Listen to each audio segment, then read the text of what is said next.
তিনটা পাইল যে ড্র করছেন এখানে, হ্যাঁ, এখানে এই তিনটা পাইল আর আপনার তিনটা পাইলের একটু দেখেন পার্থক্যটা কি।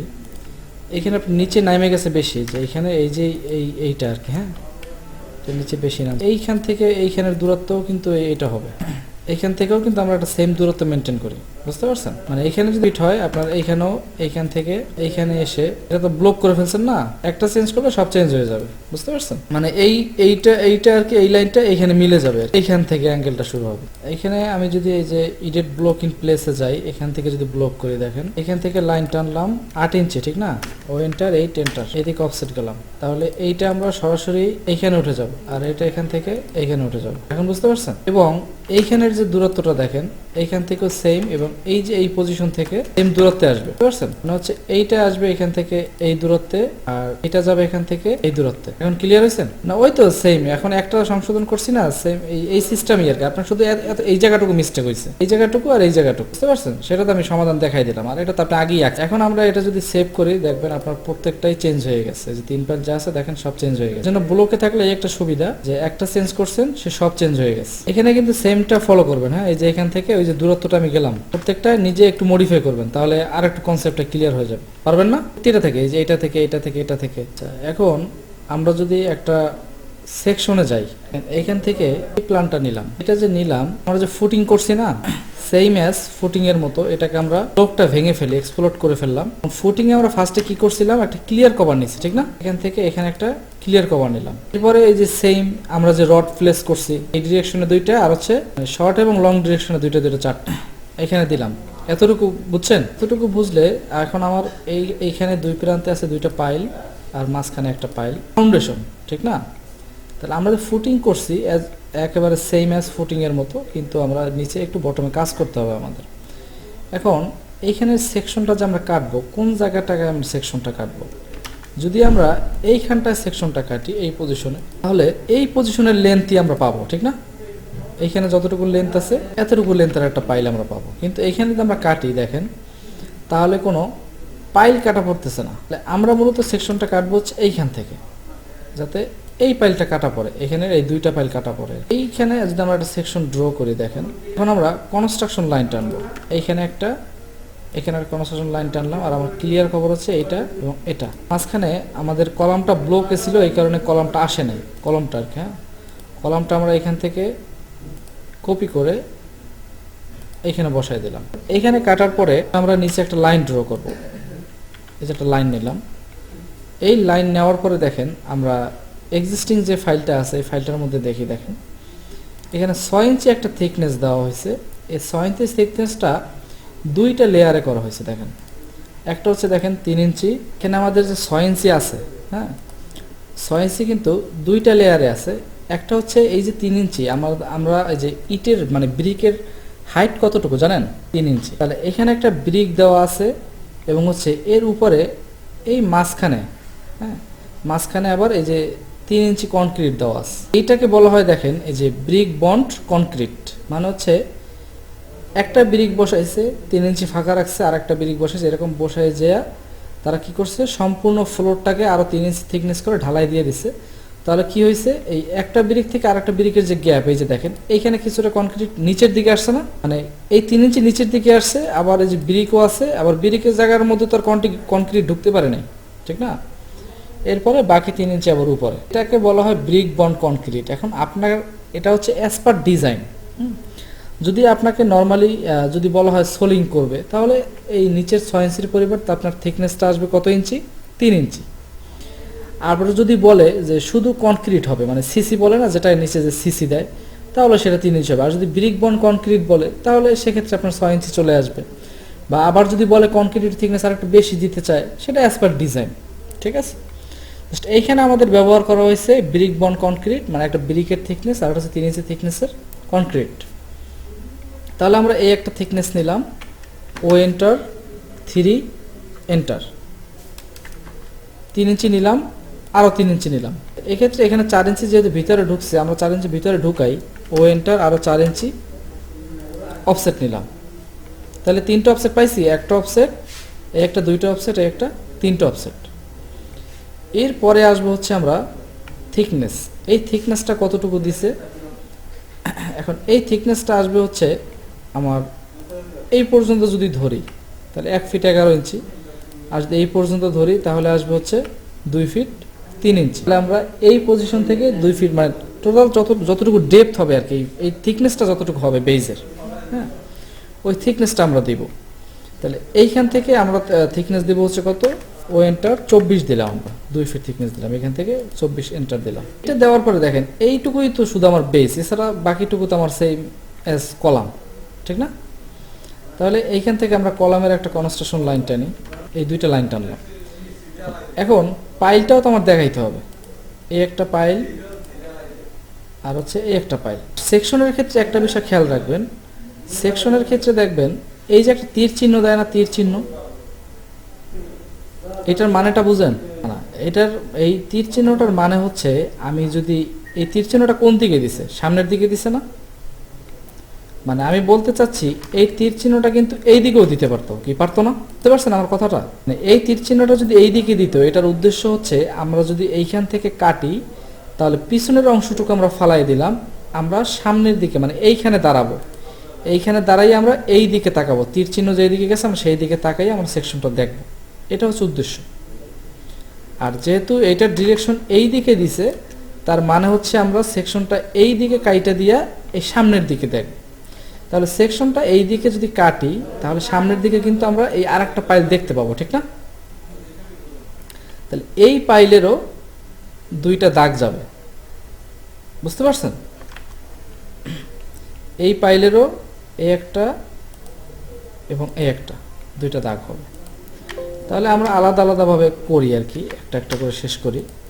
এটা ম্যাচিং করলাম, আর পাইলেটটা যেহেতু এখানে আসছে, আমরা একটা পাইল রেডি করব, একটা রেক্ট্যাঙ্গেল নেই, পাইলের দাগ হচ্ছে এই দুইটা। তাহলে আমরা পাইল উঠাবো কোন পর্যন্ত, এই 4 ইঞ্চি পর্যন্ত, ঠিক না? এইখান থেকে একটা রেক্ট্যাঙ্গেল ড্র করলাম, এই রেক্ট্যাঙ্গেলটাকে আমরা একটু কালারফুল করে দিই, তাহলে আমাদের বুঝতে সুবিধা হবে। এটা বুঝছি? এই যে রেক্ট্যাঙ্গেলটা নিলাম, এই রেক্ট্যাঙ্গেলটা নেওয়ার পরে আমরা এখান থেকে একটা সার্কেল ড্র করে দিতে পারি বা ইলিপস, হ্যাঁ ইলিপস দিতে পারি, এই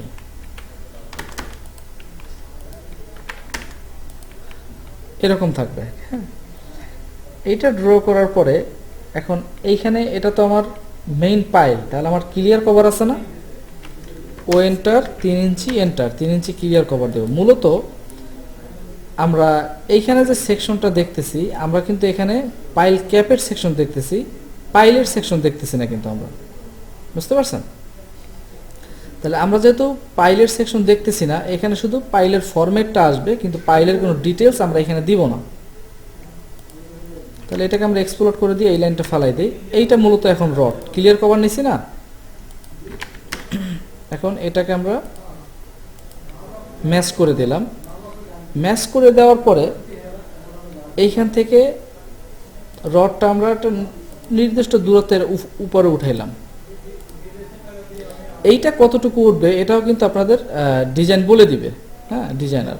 যেমন এইটা অনেক সময় এইরকম ভাবে উঠছে, আবার অনেক সময় কি হয় এরকম ভাবে না উঠে, এইটা যে আমরা ফালাই দেই, এই লাইনটা এইরকম উঠে উপরে, হ্যাঁ উপরে উঠে এইটা এইরকম হয়ে যায়, এরকম মাটাম হয়ে যায় অনেক সময়।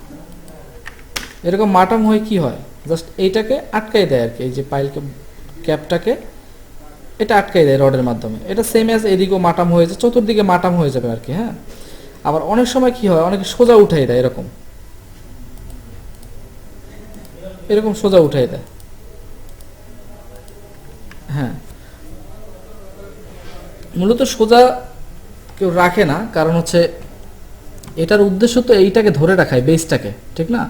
তাহলে এটা রডটা যদি মাটাম হয়, ভাঁজ হয়, তাহলে বেসটা আরো মানে স্ট্রং ভাবে ধরে রাখতে পারবে, ঠিক না? আচ্ছা, তাহলে এইটা পাইলাম, এবং মাঝখানে আমরা এখানে দেখেন দুইটা রড দেখানো আছে। মাঝখানে আমরা এটা তো যেহেতু এখানে অ্যাকচুয়ালটা না আর কি, এখানে আমরা যদি সত্যিই দুইটা থাকে তাহলে আমরা মানে স্কেলে যেহেতু করতেছি, আমার তো কোনো অসুবিধা নেই ওইভাবে দিতে, ঠিক না? এইটা কপি করলাম, এটা কপি করলাম, এটা ফালাই দিই। এখন এখানে কতটুকু আমরা এই যে বাঁকা করা হয়েছে এখানে, ঠিক না? এখানে কতটুকু আমরা বাঁকা করব, এটা আমাদের এখান থেকে দূরত্ব দিয়ে দেবে, হয়তো বা এখান থেকে ধরেন 8 ইঞ্চি বা 10 ইঞ্চি বেশি হয়ে যাবে, 6 ইঞ্চি দিই। এখান থেকে 6 ইঞ্চি, এখান থেকে 6 ইঞ্চি, ঠিক আছে। আর উপর থেকে আমরা যদি ক্লিয়ার কভার রাখি, ও এন্টার 3 ইঞ্চি, এন্টার 3 ইঞ্চি ক্লিয়ার কভার, তাহলে আমরা এই পর্যন্ত এক্সটেন্ড করে দিই, ঠিক আছে। এখন এইখান থেকে আমরা বাঁকা করব হচ্ছে এই পয়েন্ট থেকে, হ্যাঁ, এই পয়েন্ট থেকে এখানে একটা নিলাম, আর এই পয়েন্ট থেকে এখানে একটা নিলাম। এই রড দুইটা আমরা ফালাই দেই, এটাকে আমরা ম্যাচ করে দিই।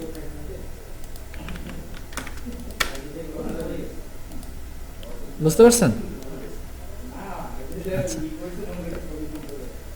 এই লাইনটা থাকুক, আমাদের কাজে লাগবে। আচ্ছা, এখন দেখেন এইখানে এটা করলাম। এখন স্পাইরালটা আমরা কিভাবে দিব? এই যে রডটা ঘুরে ঘুরে ঘুরে উঠছে, বাইন্ডারটা আর কি, হ্যাঁ, এটা নর্মালি আমরা এসপি লাইন দিয়ে করে থাকি, এসপি লাইন। হ্যাঁ, এটাকে ট্রিম করে দিই। এখন এইখান থেকে দেখেন, এখান থেকে একটা লাইন ড্র করলাম। এই যে স্পাইরালটা, এটা কত ইঞ্চি পর পর হবে? 6 ইঞ্চি হোক বা 8 ইঞ্চি পর পর হোক, ও এন্টার 8 এন্টার, 8 ইঞ্চি পর দিলাম।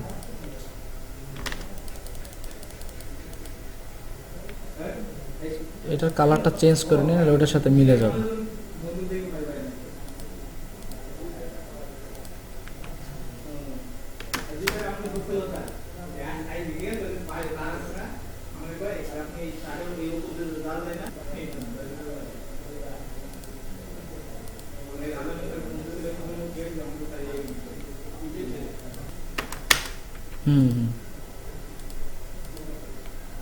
ঠিক আছে না? এখন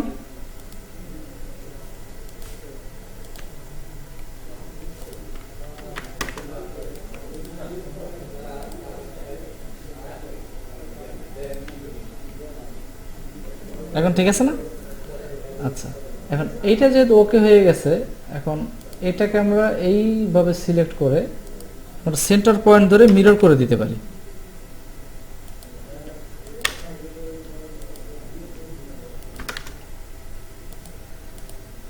তাহলে এটাও হয়ে গেল। এখন মাঝখানের পাইলটা কি দেখেন, এটা যেহেতু আমার কাটা পড়ছে এই কারণে আমরা রড দেখছি, কিন্তু মাঝখানের পাইলটা তো আর কাটা পড়ে নাই, ঠিক না? যে এইটা, তাহলে এইখানে শুধু এই ফ্রেমটা যাবে। আমি তো দূর থেকে এরকম ফ্রেমটাই দেখব, এখানে শুধু এই ফ্রেমটা যাবে। এতটুকু বুঝছি তো নাকি? আচ্ছা, তাহলে এই পাইলের লাইনগুলো আমরা এখন আমাদের প্রয়োজন নেই, এগুলো ফালাই দেই। আচ্ছা, এইখান থেকে প্রথমে আমার 3 ইঞ্চি ছিল কি ব্রিক, তাহলে আমরা এইখান থেকে এই পয়েন্ট থেকে এই পয়েন্ট, এই পয়েন্ট থেকে এই পয়েন্ট, এই কাজগুলো যখন করবেন আপনি অবশ্যই কালারগুলো পরিবর্তন করে নেবেন, তাহলে আপনার বুঝতে সুবিধা হবে যে কোন কোন জায়গায় আপনি কাজ করছেন, ঠিক আছে। এটা নিলেন, নেওয়ার পরে এইটার উপরে আবার কি হবে? এখন এইখানে একটা জিনিস খেয়াল রাখতে হবে, আমার এটা যদি ব্রিক বন্ড কনক্রিট হয় তাহলে আমার টোটালি একটা রেক্ট্যাঙ্গেল নিব। দেখেন আমি টোটাল একটা রেক্ট্যাঙ্গেল নেই, একটা রেক্ট্যাঙ্গেল নিলাম, নিয়ে এটার কালারটা একটু পরিবর্তন করি, পরিবর্তন করলাম। এখন এই পয়েন্ট থেকে আরেকটা লাইনটা নিই, এই লাইনটারও কালারটা আমরা রেড কালার করে দিই। আচ্ছা, এখন আমাদের একটা ইটের লেন্থ কতটুকু থাকে? 10 ইঞ্চি। ও এন্টার 10 এন্টার, এই যে 10 অফসেট আসবে এরকম, হ্যাঁ।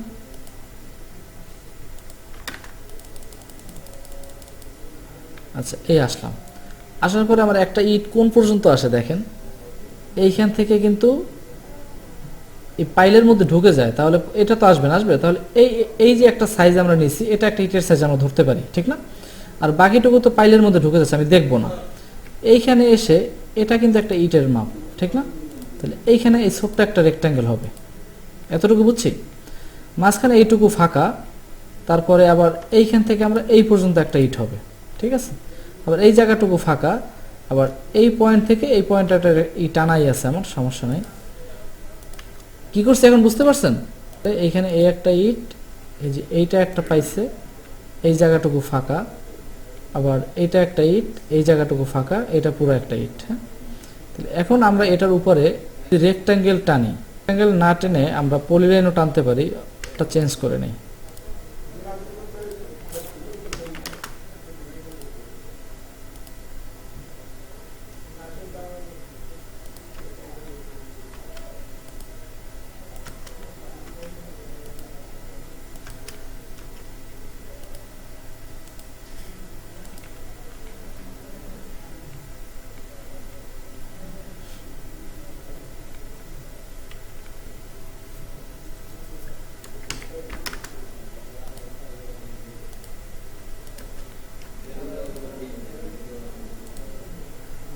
আউটলাইনটাও নিয়ে নিলাম, ঠিক আছে। এরপরে এটা যদি আমার এখান থেকে আমি রড প্লেস করতে থাকি, তাহলে আমি তো এটার সাথে লাগাই দিতে পারি না, আমার একটা ক্লিয়ার কভার রাখতে হবে না। ও এন্টার 3 এন্টার 3 ইঞ্চি ক্লিয়ার কভার রাখলাম। এখন এখান থেকে আমরা রড প্লেস করব। তাহলে এইটাকে যদি আমরা রেইনফোর্সমেন্ট ম্যাচ করে নেই, এইটা এবং এটাকেও ম্যাচ করে নিলাম। এখন আমরা এখান থেকে এই লাইনটা ফিলেট করে দিলাম, এটা থেকে এটা ফিলেট করে দিলাম। ওকে, এই লাইনটাকে সিলেক্ট করে এই রডটা এবং এই রডটা আমরা কাইটা দিলাম। বুঝতে পারছেন কি করলাম? তাহলে কি ফ্রেমটা আমাদের চলে আসছে না একেবারে? আচ্ছা, এখন আমরা এখান থেকে যেহেতু হ্যাশ করতে চাই আর কি, এই সেন্টার দিয়ে এই জায়গাটুকু তো কনক্রিট, ঠিক না? এই জায়গাটুকু কনক্রিট, এইটা কনক্রিট, তারপরে এই জায়গাটুকু কনক্রিট, তারপরে এই জায়গাটুকু কনক্রিট, এইটা কনক্রিট, এইটা পুরোটাই কনক্রিট, ঠিক আছে। তাহলে এই জায়গাটুকুকে আমরা এখান থেকে ম্যাচ করে এটা হ্যাশ করে দিলাম। এতটুকু তো বুঝছি, ঠিক না? আচ্ছা, এখন এখানে আমরা লিখে দেব হচ্ছে এই যে অ্যারো চিহ্ন দিয়ে, এটা হচ্ছে ব্রিক বন্ড কনক্রিট, এই পজিশনে লিখে দিলাম, ঠিক আছে। আচ্ছা, এখানে এই নিচের এই পার্টটা হবে না, মেবি এটা পুরোটাই ব্রিক আছে দুই পাশে। আচ্ছা, এটা ব্রিক বন্ড কনক্রিট। এখন হচ্ছে এখান থেকে আমাদের ডাইমেনশন দিতে হবে। তো এই রডটা আমরা পেয়ে গেলাম। এখন এইখান থেকে আমরা যে ফুটিং এর কাজটা করছি, সেম অ্যাজ ফুটিং, বুঝতে পারছেন?